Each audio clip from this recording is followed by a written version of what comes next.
जगदंब महाराजांचा सर्वांना नमस्कार.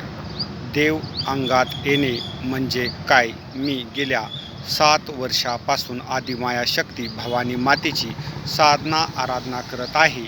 महाराष्ट्रातील जनतेच्या मनामध्ये एक संभ्रम आहे की देव अंगात येतो की नाही.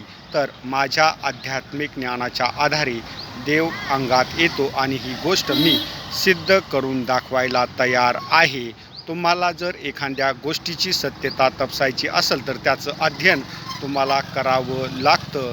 जर शाळेत शिकून तुम्हाला नोकरी पाहिजे असेल किंवा एखादी डिग्री प्राप्त करण्यासाठी जे कष्ट तुम्हाला करावं लागतं त्याच प्रकारचं कष्ट साधना क्षेत्रामध्ये धर्मग्रंथ वाचून, मंत्र अध्ययन करून, साधना आराधना करून कष्ट केल्यानंतर देव अंगात येतो. या ऊर्जेची सत्यता तुम्ही समजावून घेऊ शकता. आज काही लोक सरळ आणि सहज बोलून जातात की देव अंगात येत नाही आहे.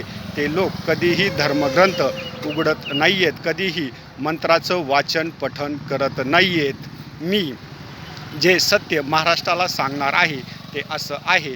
देव अंगात येणे म्हणजे देवीय ऊर्जेचा प्रभाव आपल्या अंगावरती ऑक्सिजन, वारं याच्या अंती पडतो. देव अंगात येत नाही आहे म्हणणं म्हणजे या पृथ्वीवर ऑक्सिजन नाही असं म्हणण्यासारखं आहे. भूलोकी मातेची जी ऊर्जा आहे, ज्याला संचार वारं संबोधल्या जातं, या ऊर्जेअंती सर्व सृष्टीच सजीव आहे.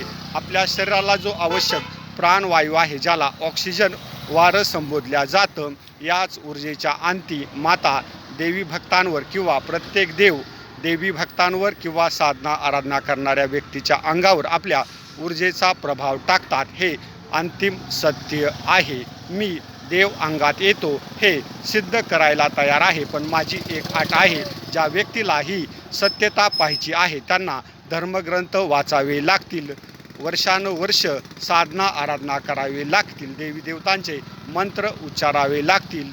अध्ययन केल्याशिवाय कोणतीच गोष्ट समजू शकत नाही आहे. हे अंतिम सत्य आहे. त्याचप्रमाणे देव अंगात येतो ही ऊर्जेची सत्यता तपासायची असेल तर तुम्हाला धर्मग्रंथाचं अध्ययन, साधना आराधना, मंत्र उच्चारणं ही माझी अंतिम अट असेल. जय भवानी, जय श्रीराम, जगदंब, हर हर महादेव, हर हर महादेव.